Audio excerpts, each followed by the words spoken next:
আসসালামু আলাইকুম। ঈদে বাড়িতে গিয়েছেন এরকম অনেকের কাছেই, আমার পরিচিত অনেক মানুষজনের কাছেও শুনলাম যে মোটর সাইকেলে পর্যন্ত তেল পাওয়া যাচ্ছে না। বিভিন্ন পাম্পগুলো বন্ধ।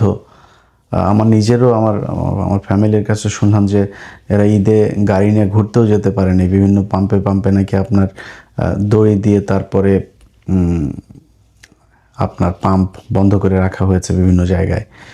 আহ, দু একদিনের ভিতরে হয়তো পরিস্থিতি আরও ভয়ানক হতে পারে, হয়তো একেবারে তেল পাওয়াই যাবে না এরকম পরিস্থিতিও হওয়ার আশঙ্কা তৈরি হয়েছে।